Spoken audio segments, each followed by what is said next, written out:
उत्तर प्रदेशના હાથરસમાં સત્સંગ બાદ થયેલી નાસભાગની ઘટનાથી સમગ્ર દેશ હચમચી ગયો છે। બાબાના દરબારમાં લાશોનો ઢગલો થયો હતો, તો આ મામલે પોલીસ ઝડપથી તપાસ કરી રહી છે। આ સંબંધમાં પોલીસે ભોલે બાબાના મુખ્ય સેવક કહેવાતા દેવપ્રકાશ મધુકર વિરુદ્ધ ભારતીય ન્યાય સંહિતા BNS 2023ની કલમ 105, 110, 126(2), 223 અને 238 હેઠળ FIR નોંધી છે અને તે ધાર્મિક કાર્યક્રમના અન્ય આયોજકો છે। આ FIR હાથરસના સિકંદર રાવ પોલીસ સ્ટેશનમાં 2 જુલાઈ 2024ના રોજ લગભગ 10:18 વાગ્યે નોંધવામાં આવી છે।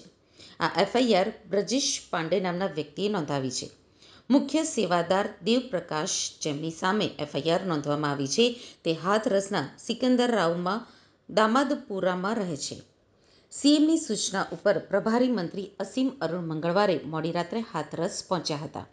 અહીં તેઓ હાથરસની જિલ્લા હોસ્પિટલમાં ઘાયલોને મળ્યા છે। મીડિયા સાથે વાત કરતા મંત્રી અસીમ અરુણે કહ્યું હતું કે હું એક વાત કહી શકું છું કે કોઈને પણ બક્ષવામાં આવશે નહીં। મુખ્યમંત્રી યોગી આદિત્યનાથે નિર્દેશ આપ્યો છે કે કોઈ પણ ગુનેગારને બક્ષવામાં નહીં આવે। આ મામલે કડક તપાસ કરવામાં આવશે। આ માટે ADG આગ્રા ઝોનના નેતૃત્વમાં એક ટીમ બનાવવામાં આવી છે, જેમણે તપાસ કરીને 24 કલાકમાં મુખ્યમંત્રી યોગી આદિત્યનાથને રિપોર્ટ સોંપવાનો છે। મંત્રી અસીમ અરુણે કહ્યું કે આ સમયે અમારી પ્રાથમિકતા ઘાયલોની યોગ્ય સારવાર છે।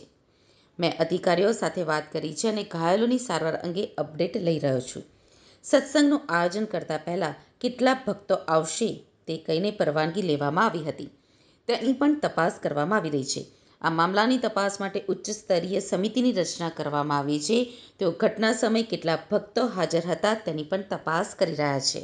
गंभीर रूप से घायल परिवारों की, नागरिकों के लिए भी 50-50 हजार रुपए की सहायता की घोषणा की है। इस पूरी घटना की तह में जाएगा ये हादसा है या साजिश।